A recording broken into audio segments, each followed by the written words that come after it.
ఇంకా అందరూ అయితే ఇంకా సుశీలమ్మ వాళ్ళ ఇంటికి వెళ్ళాలని చెప్పని ఇంకా అందరూ రెడీ అవుతూ ఉంటారు. కానీ రోహిణి అయితే చాలా టెన్షన్ పడుతూ ఉంటుంది. ఆ నాటకాల మాణిక్యం వస్తాడో రాడో, లేదంటే డబ్బులు తీసుకున్న తర్వాత హ్యాండ్ ఇస్తాడో, అప్పుడు నేను మా అత్తయ్య గారికి చెప్పాను కదా మా మామయ్య వస్తున్నాడు అని చెప్పనని ఇంక టెన్షన్ పడుతూ ఉంటుంది. ఈ లోపల మనోజ్ అయితే ఇంకా తన ఫోన్ ఎత్తలేదని చెప్పని, తను ఎక్కడికి వెళ్ళిపోయిందో లేదో, లేదంటే మళ్ళీ పీవీకే పాలన వెళ్ళిపోయింది అని చెప్పనని టెన్షన్ పడిపోయి అందరికి ఫోన్లు చేసి నా భార్య రోహిణి ఎలా పోయింది అని చెప్పని అడుగుతూ ఉంటాడు. ఈ లోపల రోహిణి అయితే ఇంటికి వచ్చేసి నేను ఇంకోసారి అలా కనిపించలేదు, ఫోన్ ఎత్తలేదు అంటే నువ్వు ఇలా ఫోన్ చేసి అడగద్దు మనోజ్, నా మీద నీకు అనుమానం ఉంది అనుకుంటారు అందరూ అని చెప్పనంటే ఇంక ప్రభావతి కొడితే అవునరా తను చెప్పేది కూడా నిజమే కదా అని చెప్పి అంటుంది. అప్పుడు ఇంకా ప్రభావతి అయితే నేను రోహిణి నీకు ముందుగానే చెప్తున్నాను, నువ్వు అక్కడ మీ మామయ్య వస్తున్నాడు కదా అక్కడ మాత్రం ఏ పనులు చేయొద్దు, ఎందుకంటే మళ్ళీ మీ నాన్నకెళ్ళి నా కూతురు నా మేనకోడల్ని ఇలా చేస్తున్నారని చెప్పి మీ నాన్నతో చెప్తాడేమో, అప్పుడు మళ్ళీ వీఎంకుల వారి దగ్గర నాకు మాట వచ్చేస్తుంది కదా, నువ్వు మాత్రం నాకు బాగాలేదు, కొంచెం హెల్తీ తక్కువగా ఉంది అన్నట్టుగానే ఉండు, నేను టయానికి నీకు జ్యూస్లు అన్నీ తీసుకొచ్చి ఇచ్చేస్తాను అని అంటుంది. మరొక విషయము, మా అత్తగారికి మా మీనా అంటే చాలా ఇష్టము, తను ఏదో ఒక సెటర్ మాటలు మాట్లాడుతూ ఉంటుంది, అవన్నీ పట్టించుకోకమ్మా, నువ్వు మనోజు ఎప్పుడు సంతోషంగా ఉండాలి అని అయితే చెప్తుంది.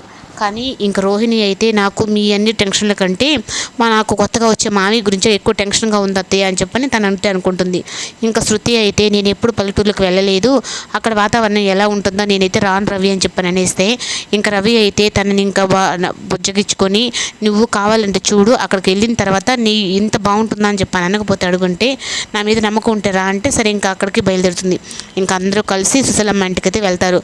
వెళ్ళిన తర్వాత వెళ్ళంగానే సుశీలమ్మని అయితే ఎత్తుకొని బాలు గరగరా తిప్పేస్తే ఇంక సుశీలమ్మకి అయితే బాలుని చూస్తే చాలా సంతోషం వేస్తుంది. కానీ అందరినీ పలకరించకపోయినా మీనాని బాలుని అయితే పలకరిస్తుంది. అప్పుడు ఇంక ప్రభావతి అయితే రోహిణి సాయి చూసావా నేను చెప్పింది నిజమే కదా అని అనుకుంటుంది.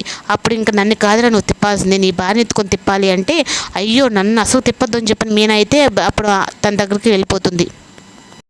ఇంకా ప్రభావతి అయితే వీళ్ళంతా సంతోషం చూడలేక నాకు ఇప్పుడే కదా ఇంట్లోకి వచ్చాము, ఇంట్లో కన్నా రానిస్తారా లేదంటే ఇక్కడే మీ నాటకాలన్నీ మొదలు పెట్టారా అని అంటే ఏంటే ప్రభావతి నువ్వు మాట్లాడేది అని చెప్పంటే అంటే నువ్వు ఇప్పుడు నీ కోడలకు అత్తవు కాదు, ఇప్పుడు నాకు నువ్వు కోడలివి, నేను చెప్పింది నువ్వు చేయాలి అని చెప్పని చేస్తుంది.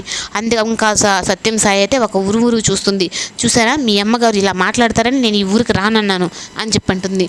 ఏంది నువ్వు ఒక్క రోజుకే మా అమ్మ టార్చర్ భరించలేకపోతే మీనా పెళ్లి జరిగినప్పటి నుంచి నీతో మీనా పడుతుంది కదా, మరి తనేమనుకోవాలి అని చెప్పనంటే మీరు నాకు సపోర్ట్ చేస్తారా కోడలకు సపోర్ట్ చేస్తారా అని చెప్పని మాట్లాడుతుంది. అప్పుడు ఇంకా శృతి కూడా ఈ పెళ్ళి ఎవరు అని చెప్పనంటే రవి పెళ్లి చేసుకున్న అమ్మాయి అంటే నీ వల్లే కదమ్మా నా కొడుకు జైలు దాకా వెళ్ళేసి వచ్చాడు, అయినా కానీ నువ్వు బాగున్నావు అని చెప్పనంటే ఇద్దరైతే కాళ్ళకైతే దండం పెట్టుకుంటారు. ఇంకా రవి కూడా అయితే మా నాన్నమ్మ దగ్గర కూడా నాకు మార్కులు వచ్చాయి, ఏడకాడకు సేఫ్ అని చెప్పని అనుకుంటాడు. ఇంకా మౌనిక ఎలా ఉంది అని చెప్పి విమర్శిస్తుంటే కానీ బాలు అయితే మాత్రం చాలా సందేహంగా దిగలుగా ఉంటాడు.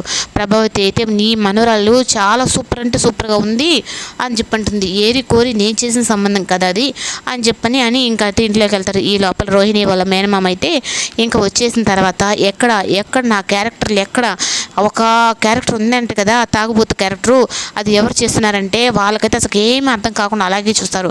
కానీ రోహిణి అయితే తనను కవర్ చేయాలంటే నిన్ను ఇక్కడ మామూలుగా